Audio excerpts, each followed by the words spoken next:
PLD, Matty Gunner, Richard-Erik Jarvi and Bidoor. Welcome to Scoundrels, Movies, News, and more.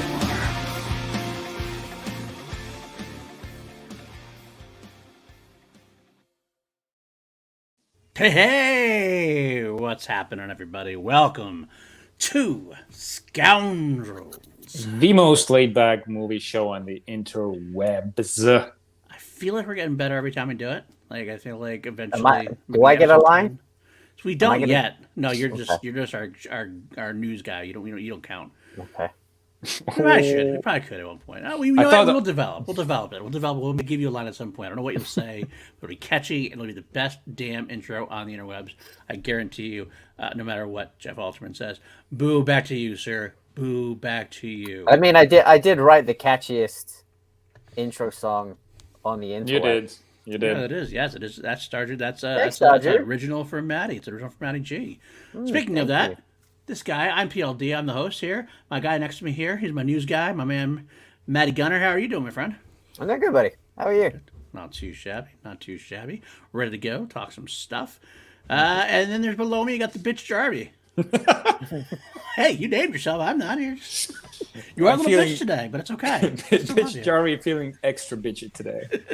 That's true. It's true. As soon as I came on, like Matty and PLD were just talking to each other. I was just staring into the void, just feeling pissed off at the world.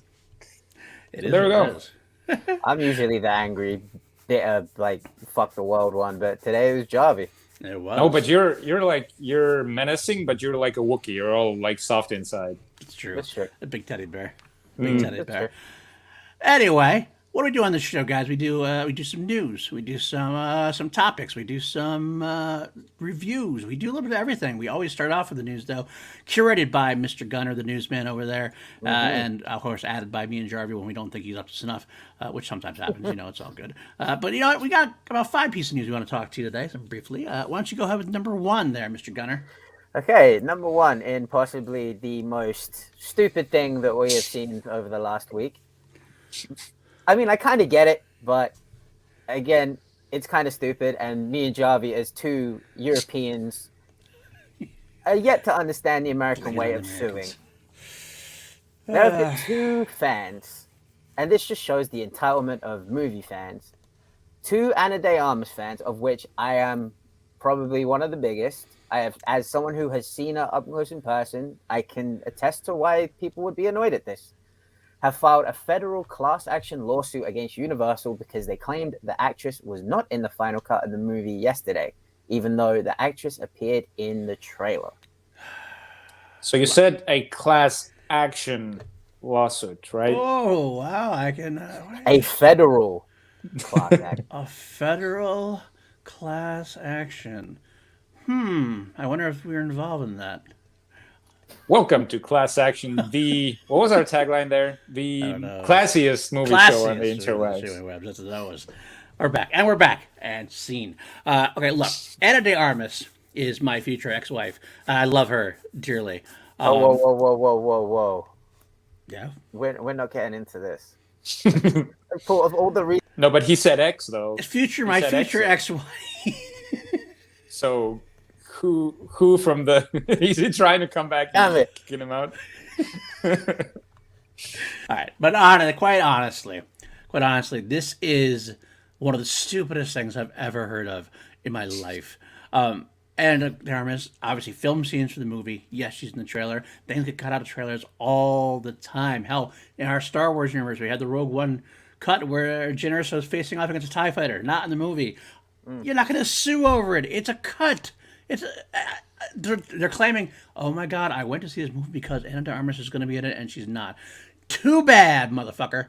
Too bad. That's a lie. Who's going to go see Ana de Armas when she's got a, like, it's not even a role. It was just, she was like, I don't know. It was a cameo from what I heard. Yeah, it's more like a cameo. I get it. So we do know who filed the lawsuit now. Hi, Maxwell. Can you guys imagine if, spoiler alert for the biggest movie on the planet right now that I'm pretty sure everyone's seen, Can you imagine if Toby and Andrew didn't appear in No Way Home, and the amount of people that tried to sue Marvel over it? Because that would happen. That would have definitely happened.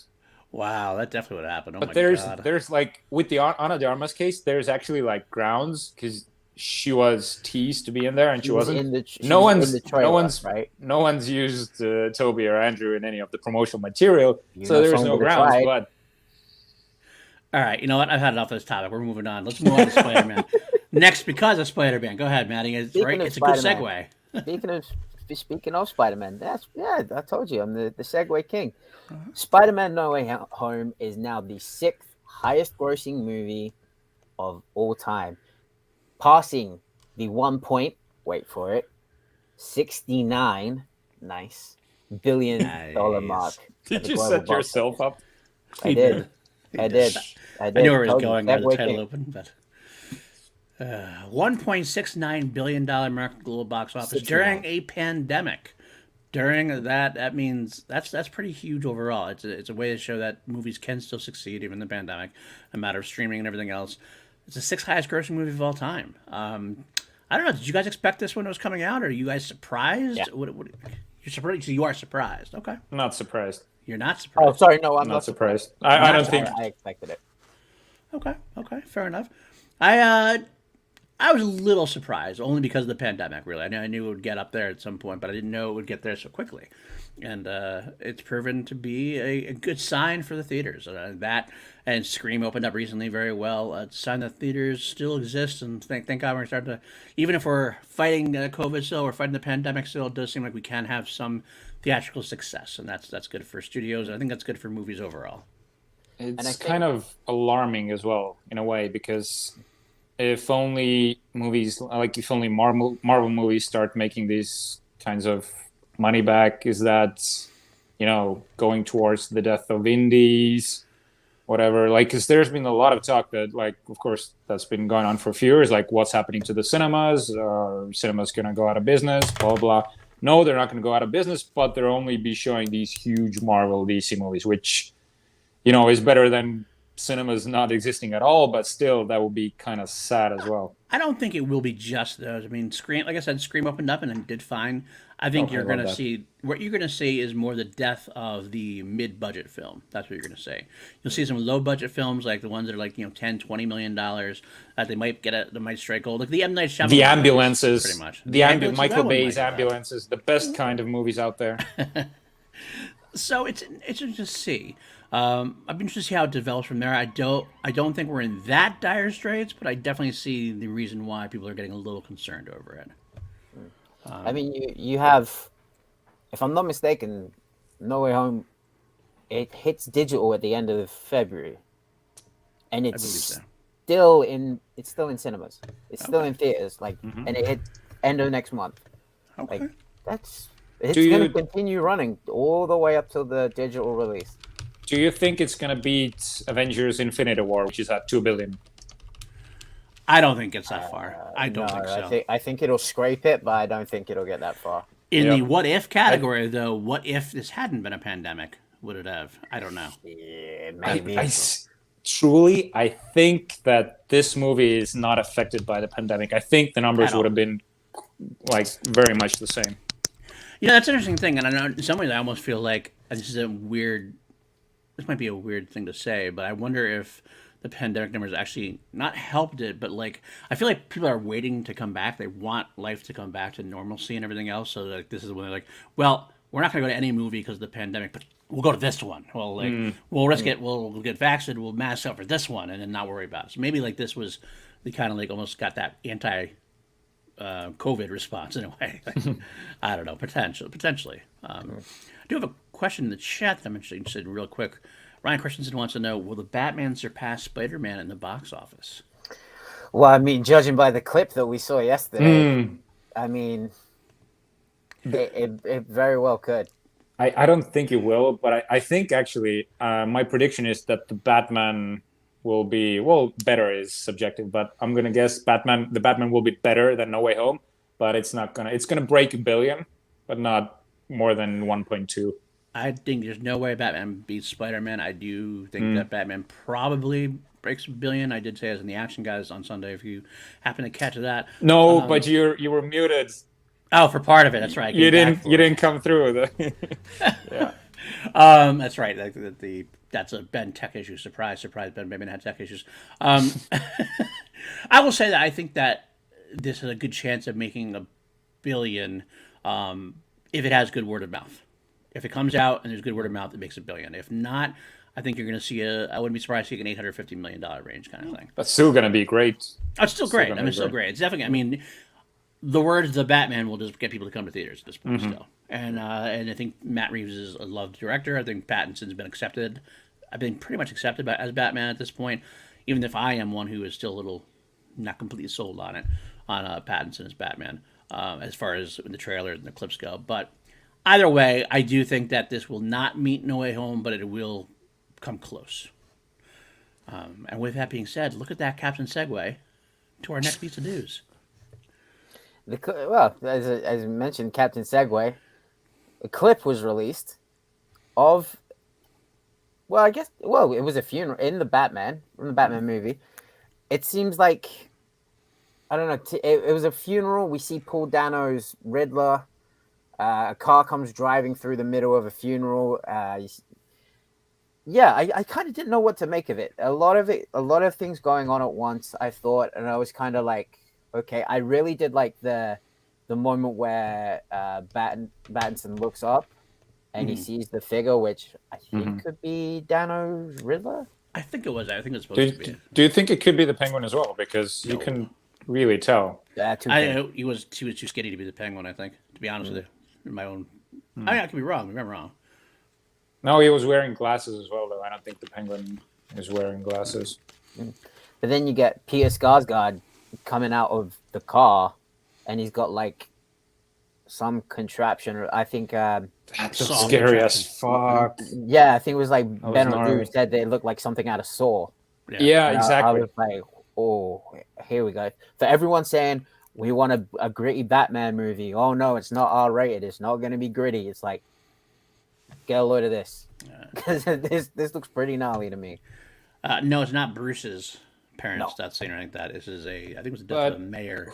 Who was the kid? Because there was some son. definite the mayor's. Okay, so that was a definite connection there. That was almost like Bruce looking at himself as a younger. Oh, the dad as a young boy. Purposefully done that way, absolutely.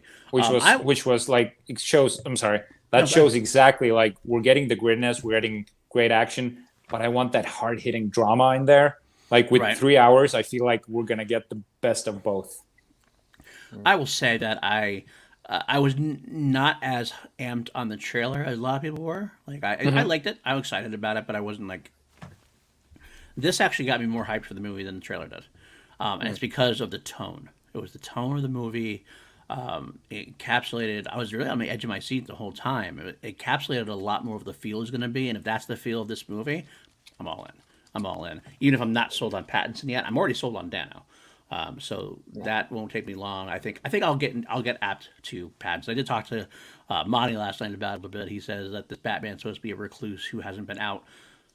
Bruce Wayne hasn't been out in a long time, and he's been Batman pretty much 24/7. The Kurt Cobain kind of analogy that you made, which is fine, and but I still have an issue with how he looks. It's just still.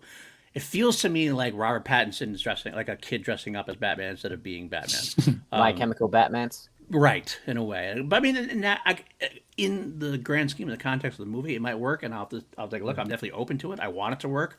It just is how I feel at this moment. But I did like the clip. More importantly, though, it was the Giacchino score. Dude. Yeah. I didn't even pay attention to the score. I gotta go back. There's a clip. There actually he released like a single song from the soundtrack. Like if you it's like a 5-minute track of music from the show from the movie. So you definitely should go back and listen to that. Sweet. And it's freaking sweet. Giacchino, man, like we're gonna be talking about Giacchino one day as like a possible goat status. He's already. He's already past Zimmer. He's just under John Williams. Oh, you're talking crazy, boy. I said that just to piss you off. Yeah, I'm kidding. I don't know. That's a conversation we should have someday. Maybe that'll be a Scoundrels topic. But all right, next piece of news there, Mr. Gunner. Next piece of news. Okay, speaking of character actors, our main topic of today.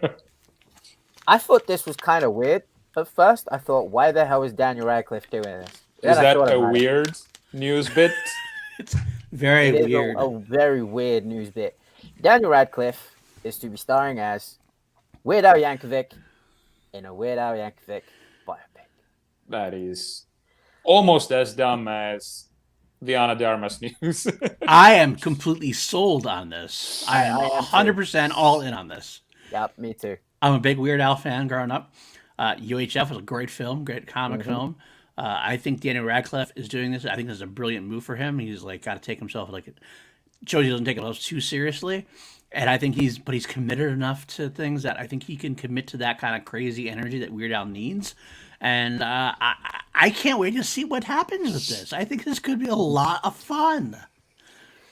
He's been doing a lot of like fun, sillier movies. Like that. What was it? Guns Akimbo. Oh, that was great. That was Yeah. great. That was great, but like it was still kind of silly. And I was like, okay, this is the road that the Pattinson's choosing to walk with his career. I like it. Radcliffe. Radcliffe, not Pattinson. It's the other guy, yeah. Yeah, Radcliffe's Pattinson also in the other actually- movie. The other Pattinson. British guy. Pattinson would have been better because Radcliffe is like he's a short fella. So that's all right. So is Tom Cruise. Did you say Tom Cruise is too short for something? You know you don't, bitch. Probably was too short for Jack Reacher. Now, like seeing Alan Richardson in the role, he feels more like. I think it's going to be fun. Jack I think Reacher. they could just do some camera work. It'll be fine. I do like. I mean, you see the preview of the Radcliffe in the new movie with Sandra Bullock and Channing Tatum and Brad Pitt, Lost City, where like Radcliffe is playing the bad guy. He's got this weird, like, chaotic energy to him that I think is going to be amazing. But he's also There doing is a some other trailer? great work. There's a trailer for it called Lost City. You should watch it. It's good. Oh, It's a good actually, that trailer. does sound familiar. But he's also done crazy roles. I mean, he played a farting corpse, for Christ's sake. In Swiss Army Man. I mean, like, this is some guy who has this kind of rage and chaotic energy. I think it's a perfect Harry Potter, choice. farting, Corpse. dead guy, Weird Al Yeah, Yankovic. Yankovic. It's great. I think it's perfect. I really He do. knows what he wants to do, and he's doing it. I respect it. Like he's just like, you know what? I want to have fun. I've done the big franchise thing. I made my money. I'm gonna go have fun with my career now. Jay knows what he's talking about. Jay Ross knows what he's talking about. I'll tell you that Okay. much. So, and yep, see, I knew he'd bring that up. I knew Jay would bring that up. He'd get it. Good stuff, man. Good stuff. So much emotion to the role. I know, right? But anyway, I can't wait to see. I really want to see the trailer. I mean, I could change my mind after seeing the trailer and go, oh God, no. But I have a feeling I'm going to love this overall. Although if the trailer does look super sketch, that might make it even better. Exactly. That's what I wanted to say. This is a dude who, like, you're not going to be getting a serious role here. If it's Right. bad, it's going to be good. If it's good, That's it's still going to be good. Like, So that's worth it then, right? That's worth it. All right, last piece of news before you jump on, because Jarvy's actually going to cut short today. So it'll be me and Matty finishing out the we got show. we got a big one. Mary Elizabeth I'm just gonna cut straight to it. Mary Elizabeth Winstead cast in Ahsoka. Yeah, well, that surprised me. What a big casting. I mean, this ain't no cameo. She's not going to sign for any kind of cameo. So I love Mary Elizabeth Winstead. I think she's a phenomenal performer, phenomenal actress. I think this is great news. Anytime you add talent of her caliber to a show, that's awesome. That's frankly awesome. I have no idea what she's playing. no one does. I have an idea. You have Yeah. an idea? Yeah. We've had Ahsoka, had Bo-Katan, Hera? we've had Sabine. Bingo. I considered that. That was my first consideration. Might be Hera, and it would work. It would work potentially. I almost think they would have said it right away though, because like they Who said, she's playing? Yeah, because they said Rosario Dawson plays Ahsoka, so and so plays Sabine. So they've been kind of announcing that kind of thing. So I kind of feel like if that was the case, they would have said Mary Elizabeth Winstead is joining Ahsoka as Hera. You know what everyone is gonna think though, right? That it's gonna be Ewan McGregor is gonna be making a cameo as Obi-Wan, and she's gonna be playing Satine. If that happened, I'd be okay with it. I'd be okay really with it. I don't think it's gonna happen, but I'd be okay with it. Either way, I mean, not much more to really pontificate about with it. I'm happy it's happening. I do, like I said, add talent, and I'm all there. So, all right. No one's too good to be in Star Wars. Remember this: no one is too good to be not to be in Star Wars. It's true. All right, let's move on. We only have Jarvi for a little bit longer, so let's get this going. Our main topic. We initially said top 3 character actors, and then like I kind of like as we were going along, like we started like, do I want to rank these? We can't rank these really. I hate ranking in this case because like there's so many actors out there.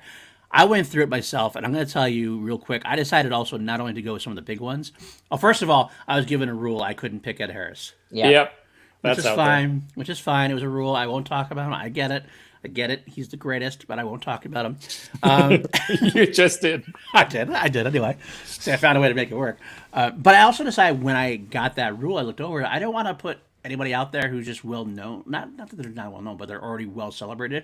I kind of wanted to highlight a couple of lesser Well, that was known or like, maybe that was need the a point little of more the love. list. Yeah. Or the topic. So we get to talk about these actors that aren't always in the spotlight. Right, exactly. So I'm doing even more of that. In a way, I'm getting in deeper. But I want to start with Richard because you got to go first anyway. So let's get yours in. Oh wow. Okay. Well, let's dive right in. Yeah, I love my bald guys. I love the bald guys. Bald guys. All right. This guy is named J.K. Simmons. Oh, Oh, okay.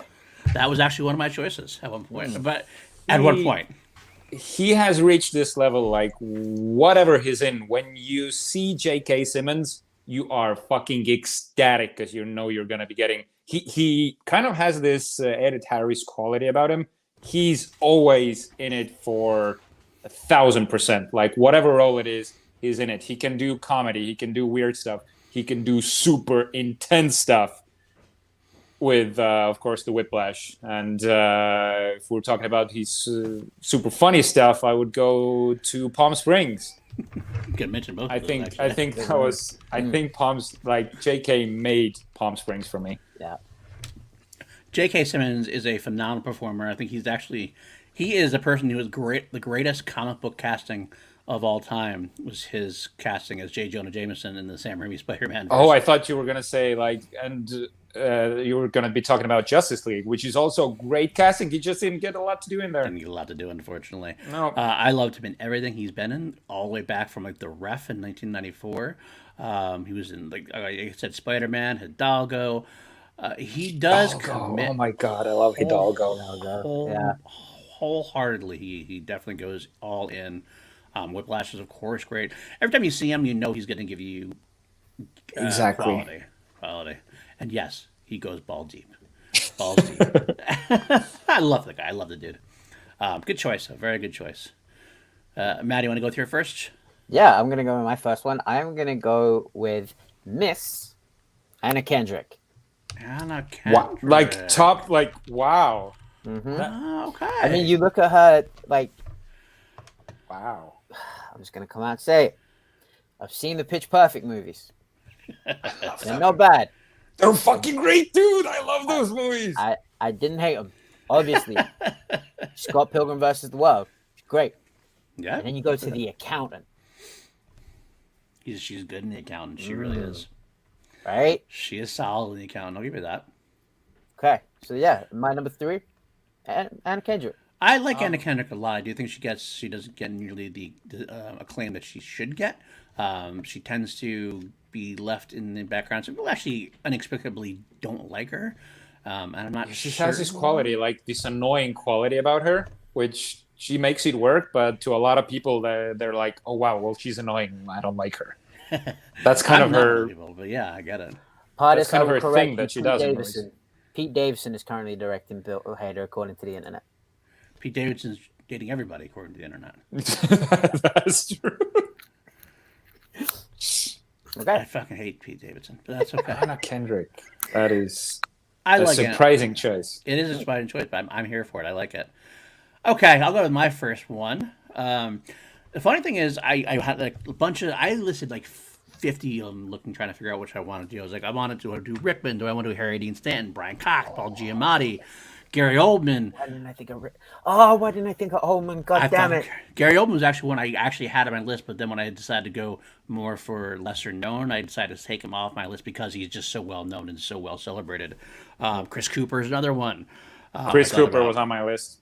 Jonathan Groff, who's my new favorite. Dude. I love Mr. Groff from The Matrix. So good in The Matrix, he is. You're doing exactly what wasn't the point of this list. You're naming so many, but you get three. You get three. I know, this is why I'm not going to talk about any of 20. them. I'm not talking about any of them. I'm just saying their names. Say my name. That's all it is. Post just had like 5 honorable mentions. Exactly. Not even 5. That was 25. That's fine. My number 3 that I'm going to pick, when I went down to Tom Hollander. Oh, I thought you were going to... What do you think I was going to say? I thought you were going to say Tom Cruise for a second. No, not Tom Cruise. No. Tom Hollander is not a very well-known person, and he should be. He was in Gosford Park, Pride and Prejudice, best known for probably Pirates of the Caribbean. A Good Year? When the Cutler... Yes, a good Love year. the Good Year. He was in Bohemian Rhapsody as Jim Beach. Every time he's in The Kingsman, anytime he's in a movie... that guy that was in The Soloist? It was in The Soloist? Yes, he was in The Soloist, absolutely. Okay. He was also in Mission Impossible Rogue Nation as the Prime Minister of the United Kingdom. Holy shit, yeah, he was. I think you're right. He is. I know I'm right. I gotta look him up. I gotta look him up right now. He's in a bunch of movies, and you don't ever hear his name, but he's very solid. He's very proper. He's very British. He's very British. He's very British. But he always lends this sense of class to everything he does, and it works really good for him. And I always hope to see more. If I see him in a movie, I'm like, I know this guy's going to give a good performance. Dude. Ray Fiennes is a great fucking pick by Party J. Yeah, dude. Ray Fiennes. That's another great pitch. Nick Nolte, another great pitch. Oh, Nick Nolte. Oh, dude. Oh, my God. Warrior? Oh, God. This is the way. Dude, I'm going to be predicting Matty has... Jesus, I'm blanking on his name. Coach from Warrior. Frank Grillo? Frank Grillo. You got Frank Grillo on your list? Because he always plays the same character. That's true. Okay. That's true. That's a good point. That hasn't stopped you before, though. All right, we'll move on to our number 2 there from Jarvi. Okay, so this was a late entry, but someone who has the most traction at the moment, someone who is still an up-and-comer, but I'm enjoying her more and more. It's Mckenzie Davis. Oh, beautiful. She's almost at the level of like she's kind of the lead already, but not quite yet. She's in like huge cast, like the Terminator movie. Well, she was actually great in it. She was in the Christmas movie with Kristen Stewart. I can't remember the name. Yeah, Happiest Season. She was great in that. And like some of her best stuff, I feel like it was Blade Runner 2049. Very small role in there. She was freaking amazing. And she has this, she can play a badass action role, and she can do a hard-hitting drama like Tully. Yes, absolutely. Tully is great. The Turning is a horrible horror film, but she's actually really good in it. The Martian she was in. She's actually one of my favorite current film actresses today. I agree with you completely. Exactly, and that's why I put her in there. I know she... Well, I feel like she's still in that bracket of character actors because she's not the household name yet that I feel like she's going to be. Yeah, that's true. I mean, she's also, you know what, Jay, it's a good thing. Under Station 11 is a miniseries on HBO. I don't know about that. Just came out on December 16th. I have yet to see it, but I've seen like clips of it. Oh, wow, she's in there. Awesome. Yes, she's in that. She's like the one who leads of it. She's awesome. Himesh Patel's in it. Going on the list. Yeah, it's definitely something I want to listen or watch rather. But yeah, she's great. She's great. I can see her in almost anything. Good call. Jarvi, do you want to give us your number 1? Because you got to get out of here. My number 1, and I'm so glad that you mentioned this. It's Gary Oldman. It's Gary Oldman. Fair enough. Who did you think I was going to say? I thought you were going to say the other British guy that I'm going to say. Sam Worthington. The Aussie. All right, wait. Jarvi, I'm going to say one thing. I'm very disappointed. I couldn't say Ed Harris, but you could have. I know I could have. And I thought about it. Well, that was my J.K. Simmons. Like, he was the Ed Harris of my list. I'm sorry. Continue. Go ahead. I'll let go. Continue. No, but I feel like there's nothing really to say about Gary Oldman that we don't know about. This dude has played characters that he's completely unrecognizable. Like the most like the greatest role from him I keep going back to is Leon the Professional and God, I fucking love that movie so wait, much. where was and why am I blanking on the other one? Tony Scott movie. True Romance. True Romance. Drexel Spivey as the reggae, the dreads.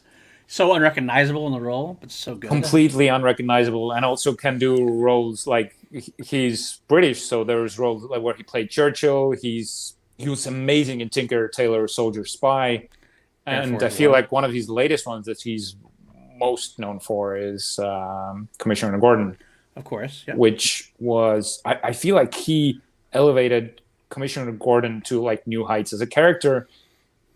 I don't know. The character didn't jump out at me before. The way he played it, and he's back and forth with Bruce Wayne. It was awe-inspiring.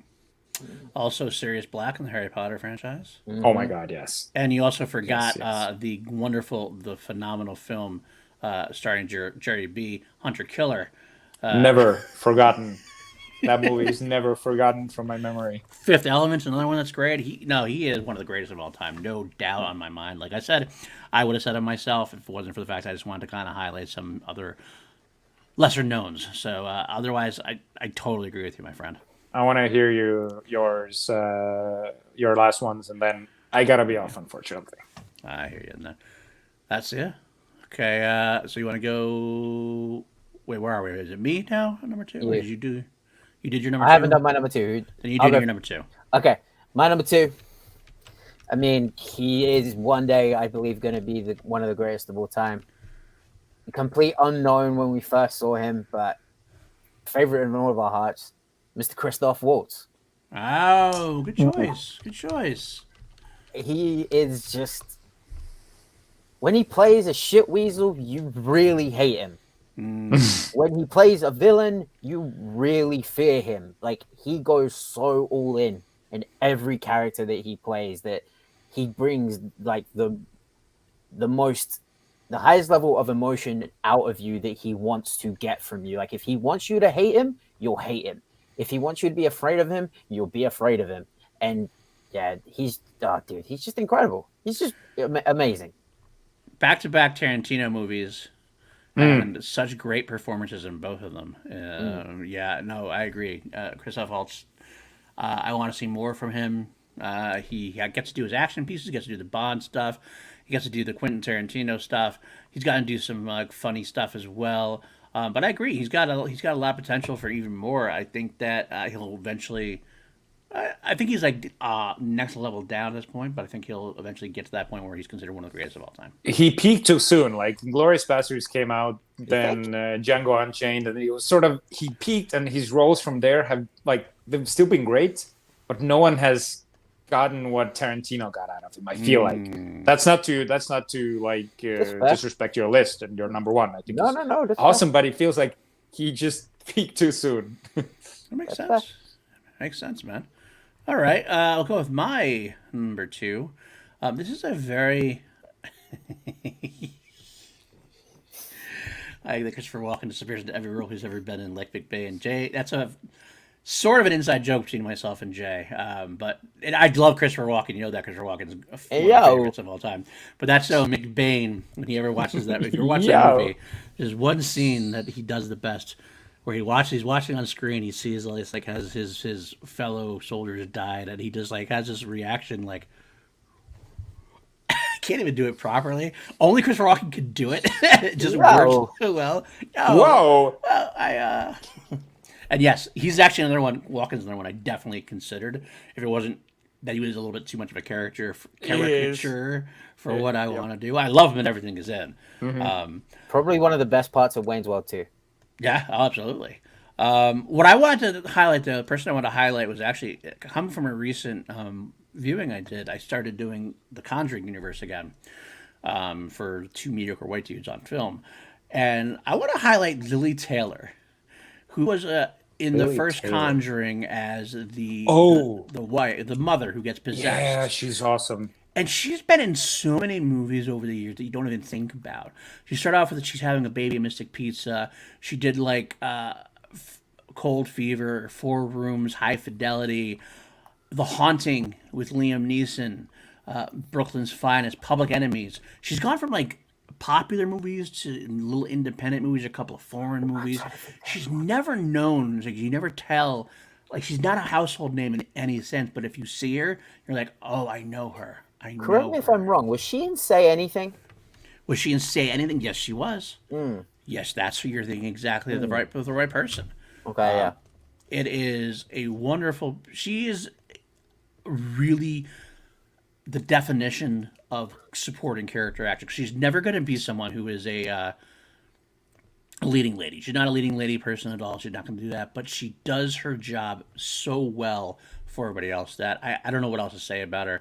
I would suggest watching The Conjuring again if you haven't seen it in a while, because, my God, she puts on a clinic in a horror film, and that's what she does. She's got 86 credits. Yes. She's And so many things. also, funny thing, if you punch in Lily Taylor into IMDb, there's like hundreds of actresses by that name. I know. It's crazy.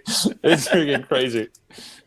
So my number one, I was going back and forth. I had Louis Goodman, Ken Jeong, Mads Mikkelsen, like all these going around in my Mads. head. Oh my God, Mads. But I settled on one who, when I thought of him, I was like, of course.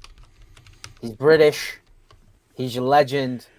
In my opinion, he's the UK's answer to Ed Harris, Mr. Ian McShane. Oh, that's a good choice. That's a very good choice. And yes, I do see a lot of Ed Harris in him. Because if you think about him and John Wick, American Gods, and then you look further down his IMDb, he was in Sexy Beast. Like, you can't get much more varied than John Wick and Sexy Beast. Game of Thrones, he was in Thrones, as well. yeah. Pirates of Deadwood. the Caribbean on Stranger Ties. Anyone? Deadwood, yeah. Great movie. Was he in Hot Rod? I can't remember if it was in Hot No, Rod. he was in Hot Rod. That's right, Oh my he was God, in he Hot the Rod. father. He was in Hot Rod. That's father. right. That's a good call. I totally forgot about that. That actually made it. That saved your list. I haven't seen enough of McShane, but the Hot Rod thing, I'm totally on board. Oh my God. That's fucking great. Yeah, no, I was already on board, but now I'm even doubly on board. Good choice, Matty. I'm very happy to hear you pick that one in. All right, from number one, then, I went with somebody who is very, very not known. Not known by like the common person, but he's been in so many things, and he's known actually for his voice as much as he is for his face. Brad Dourif. Who? Right? Brad Pitt? Brad Dourif I thought you were going to say Ted Harris. made his filmography, made his debut in One Flew Over the Cuckoo's Nest in 1975. Best known for the voice of Chucky, Grima Wormtongue, Grima Wormtongue in the Lord of the Rings franchise. There we go, Grima. Alien Resurrection, Urban Legend, God damn. Trauma, Amos and Andrew, the Prophecy series, Sinner, the Rob Zombie Halloweens, he was in a movie called Touching Home with Ed Harris. Your number one and my number one have a connection. Oh yeah, which Deadwood. That's right, Deadwood. He's been in Deadwood. He's been in a bunch of TV shows.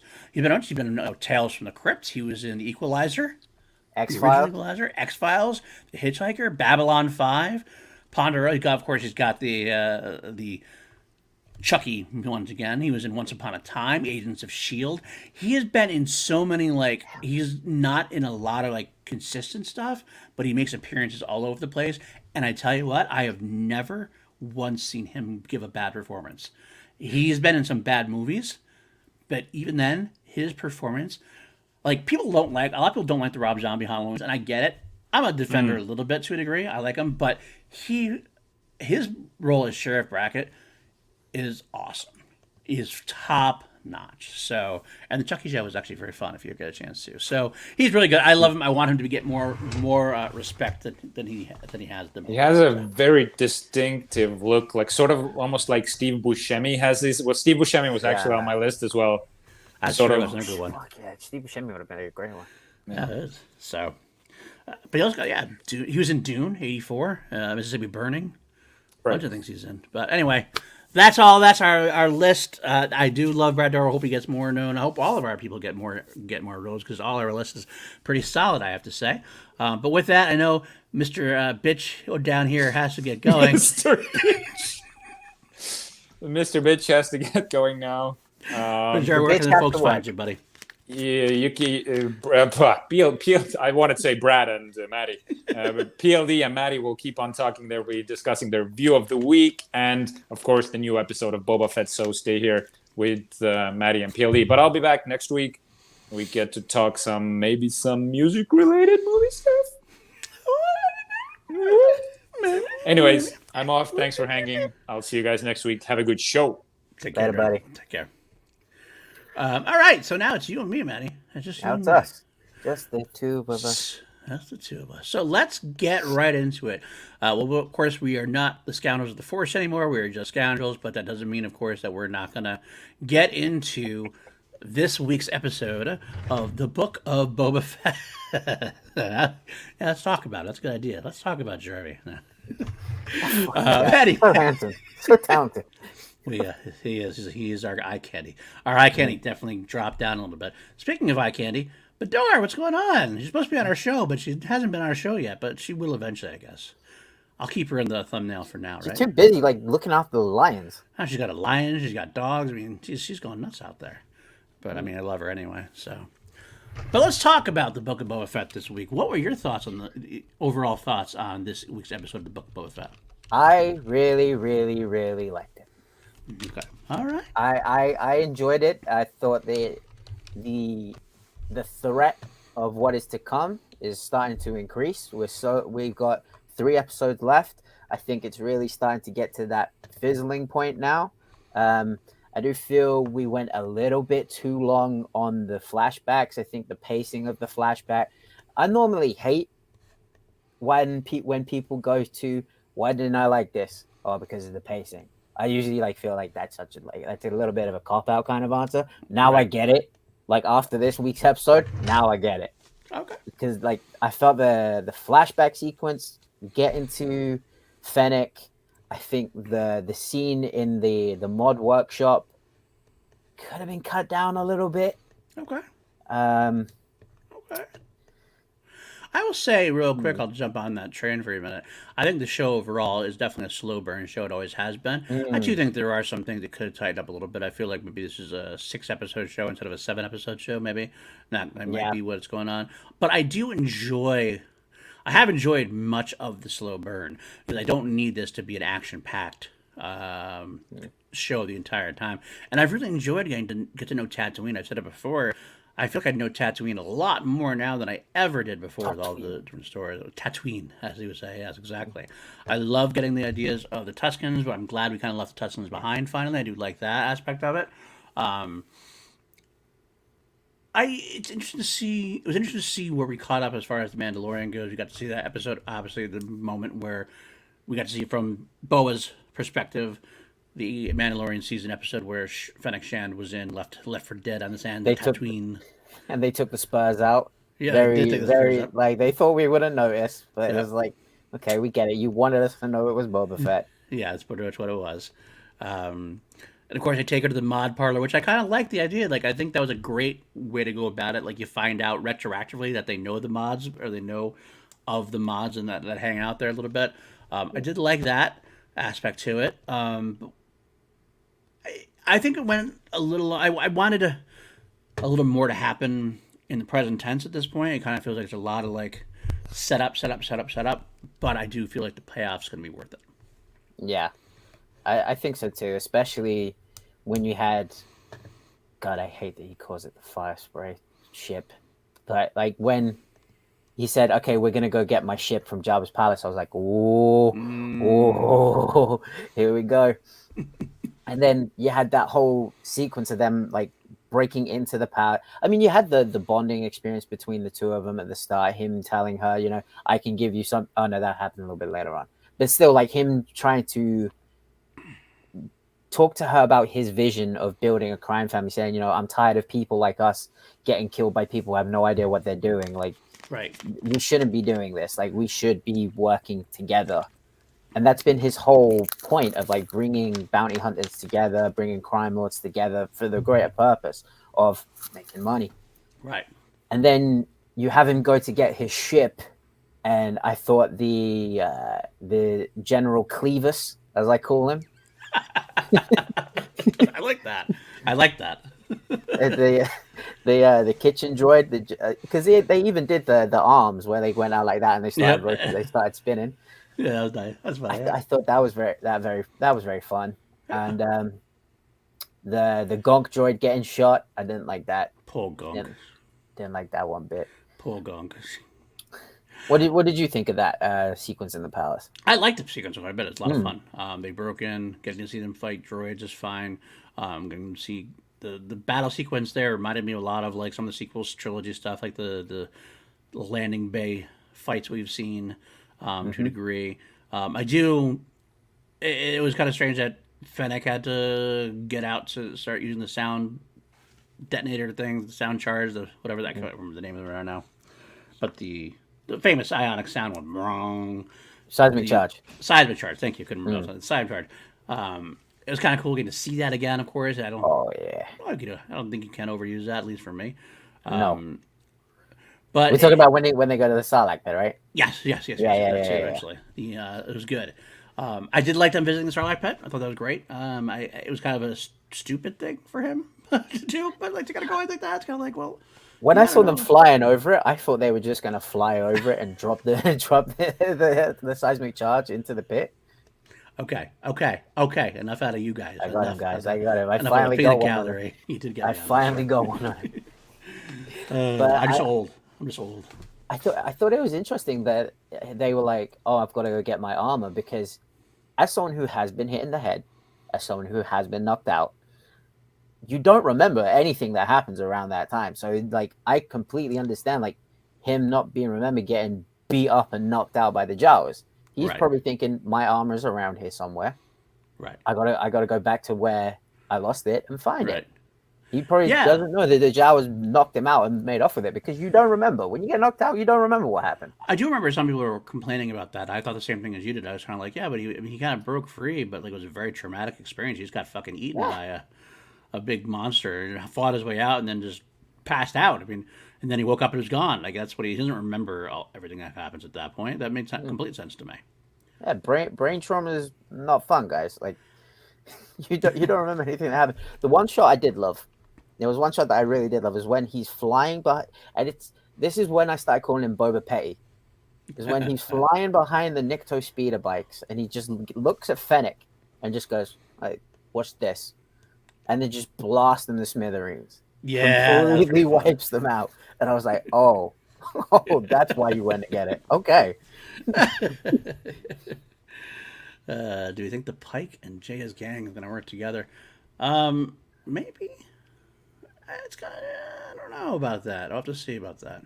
And cause of divorce is not on this seismic charge. I'll make it up to you, baby. I'll make it up to you. I promise. But anyway, so after we got the end of the flashback sequence, obviously at that point, and we learned where they are. I liked getting that because we do see that Fennec is there and why Fennec stuck around Boba Fett throughout the Mandalorian. And to where we are today, kind of like feels like, okay, we've wrapped that up now. Obviously, at this point, we have caught up to where we were for the most part, unless they're gonna show us Boba going to Din, like another part of that Mandalorian part. Like, but I don't think there's any reason to. Like seeing him get Fennec Shand from the Mandalorian from his point of view was important. I don't think him going to the moon where to find the kid. I don't think that Tython. I don't think that is like needs to be shown from his angle. No, not much to see. So I think we're caught up basically. So at this point, I think we're going to go right to I think the rest is probably going to be straightforward at this point. I think we're done flashbacks. That's my own thought. Yeah. But that's exciting to me. That means we're going to start getting some of what this story has been leading up to starts now. Part of that will be drawing something in, and obviously the ending is a very big part. We'll get to that in just a minute. Before we get there, we'll start talking about the actual meeting to...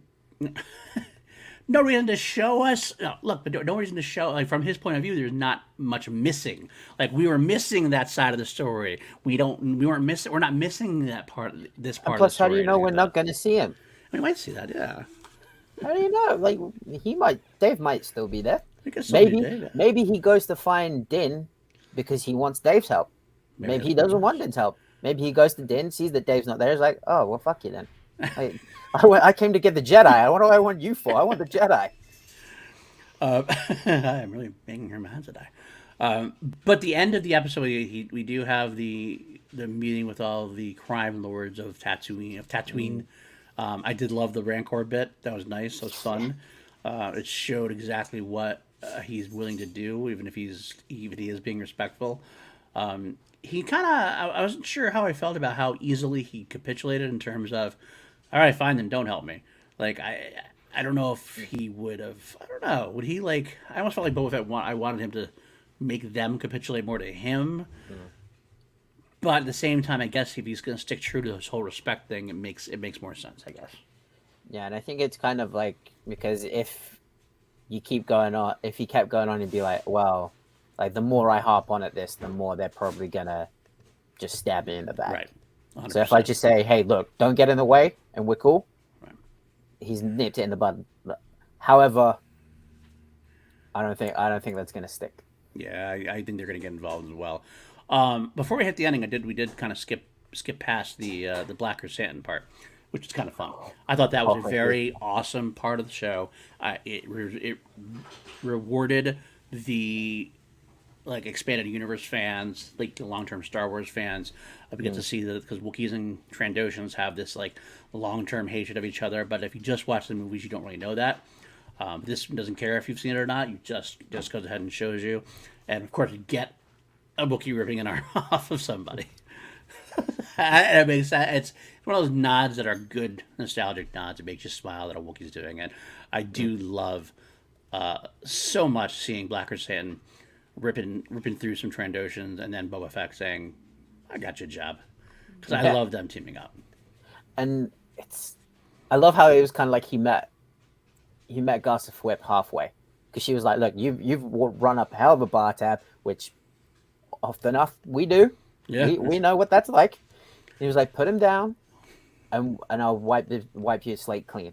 It's like, nah, it's worth rips it. one arm off, and he's just like, "I'll meet you halfway. There you go. There's half my tab. I rip one arm off. Done." It's good. It's very good. And yes, we always want to see the line.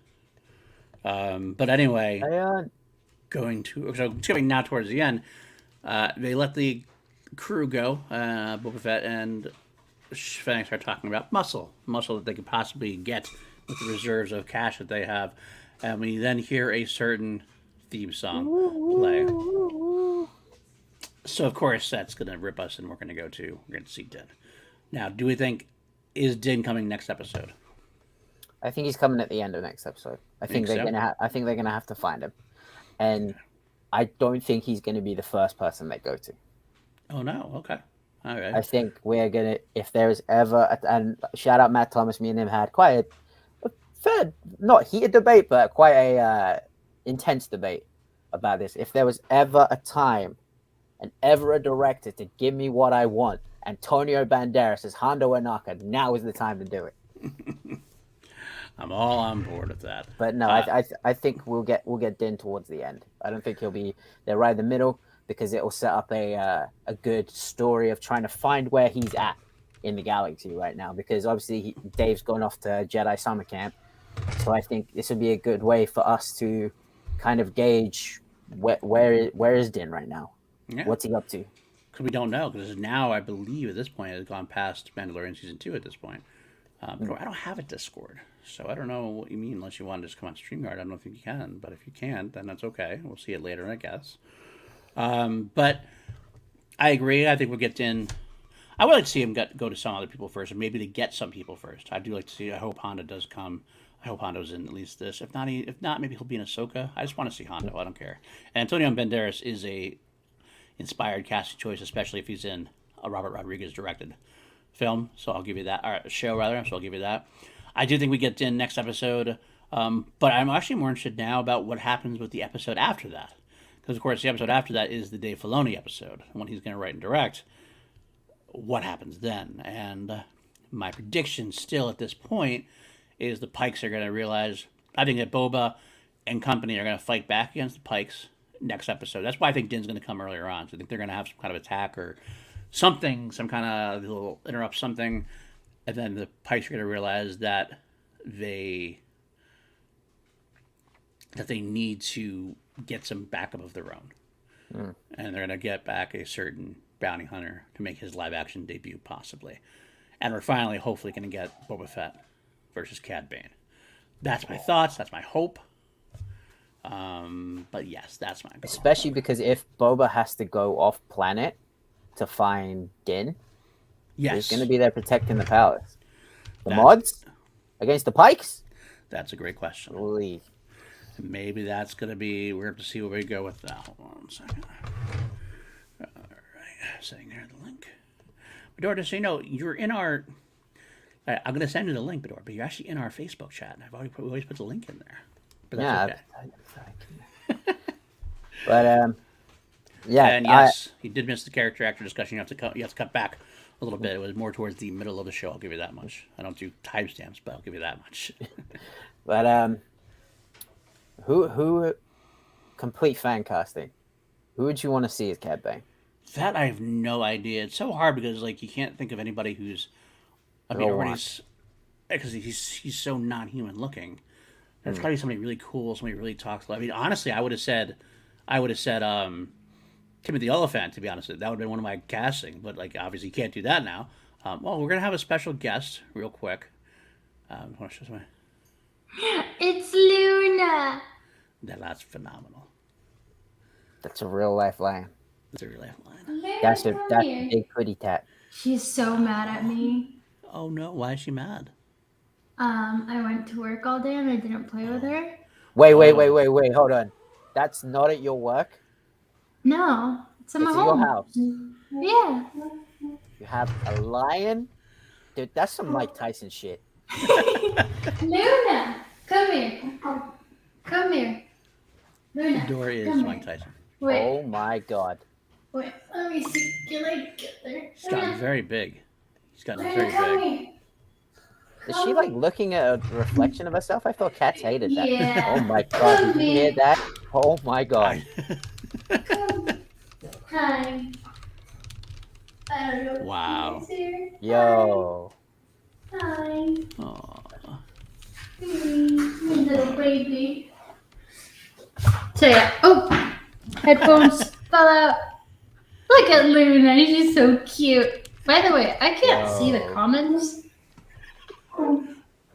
And I can't hear you guys. That's a 'Cause fucking my tiger. phone's Is Luna fell. 2 years? Lion, Bidoor is badder than I thought, says Jeremiah Morris. That's a fucking fact, says Lion Christensen. We're gonna watch Bidoor be eaten live on stream. Is Luna 2 years old? No, she's 5 months old. 5 months old. That's Oh, 5 4. months. 4. She's 4 months old. It's 4 months. That's Yeah. a big old putty tat. That's a it. big old- She's my little kitty. She was ignoring me. I posted a video on Facebook because that's the only place that I can post it because I have no one from Kuwait there. Okay. And I was calling her and she was just like giving me the cold shoulder. Right now, she's like, she let me touch her because I tried to clean inside there today. Ooh. Does she And stay in the cage all the time, or do you like let her out? No, I let her out. I let her out. How It's do fine. you walk her? I don't walk her. She's so far because I have dogs outside. So she stays in this room, and yeah, I'm very smart that I put her in like the most expensive room because it has my PC and all my books.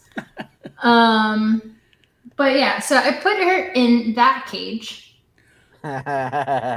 Okay. To clean this one, She got so freaking upset with me. She snuck out. I don't know how she squeezed out of that cage.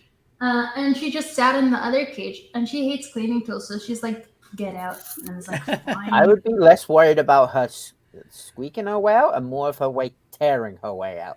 Yeah. No, you just saw her. I just put my fingers inside the cage. She doesn't do anything to me personally. But she's still a little cub. Like, when she's full grown, ugh. No, she likes me. She doesn't like anyone else, though. Luna? Hi. Oh, they're talking, huh? Oh, that was cute. Aw. Hi, Luna. Like, whenever I call her name, she just meows. Luna. Meows. Yeah. Luna. Yeah. Luna. So you're rescuing her, right? That's what you're doing? Yeah. Gotcha. Good for you guys for rescuing. Boyfriend has a 2-year-old one or a 3-year-old one that he rescued. Wow. Good for you guys. So, like, are you, like, so what do you have plans with her? Like, are you, like, moving? Yeah, so the doctor, because she was extremely, I'm sorry, I took over the show, but that's okay. Freaking Luna. We were pretty much done anyway, so.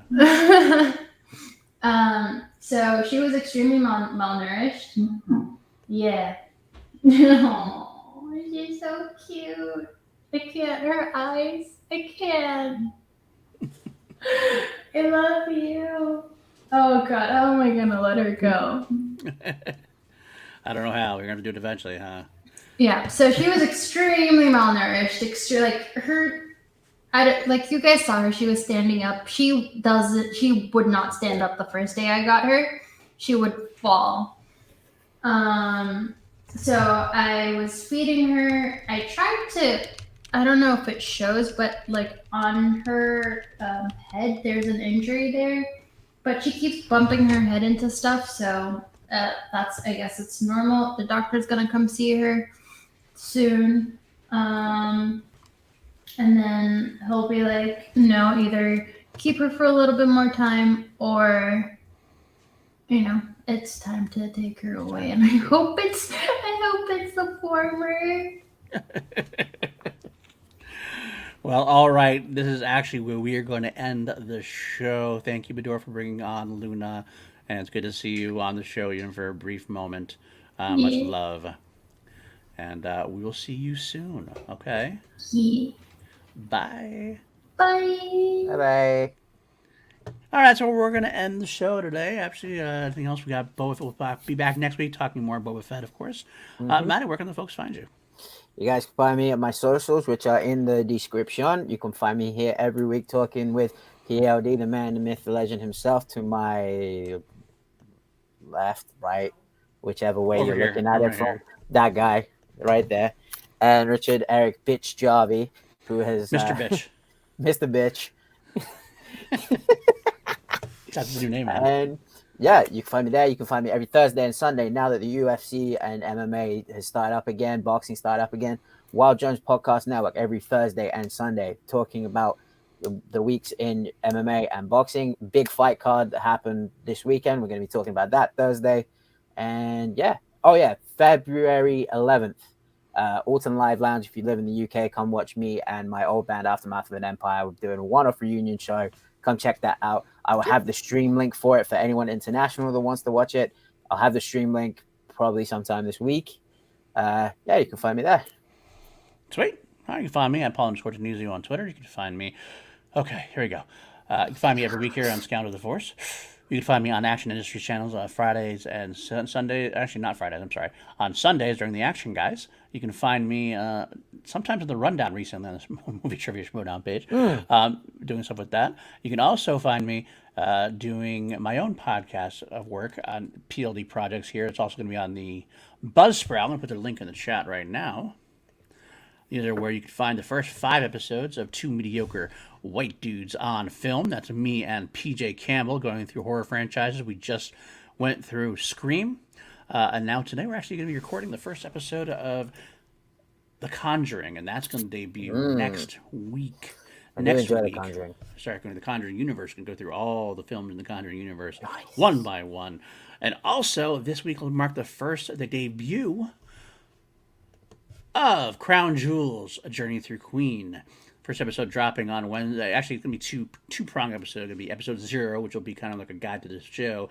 And then episode 1 will be delving into Keep Yourself Alive, the very first track on the very first album. And that's going to be a lot of fun. I think it's about a 20-minute episode. They're going to range for anywhere from like 5 minutes to half an hour. I'll just see how that goes. Can't wait to develop that further. And I think that might be it. I think it might be it at this point. If there's more, I'll be on my socials, you know that. So next week, same here, same time, same PLD time, same PLD channel. May the Force be with you, even if we're not Scoundrels of the Force anymore. The Force will always be with us. Take care.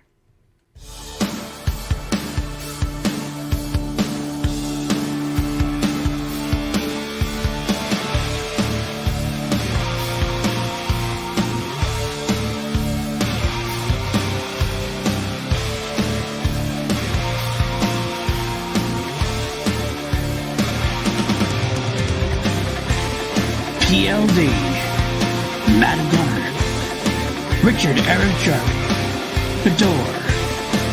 Welcome to Scoundrels. News, and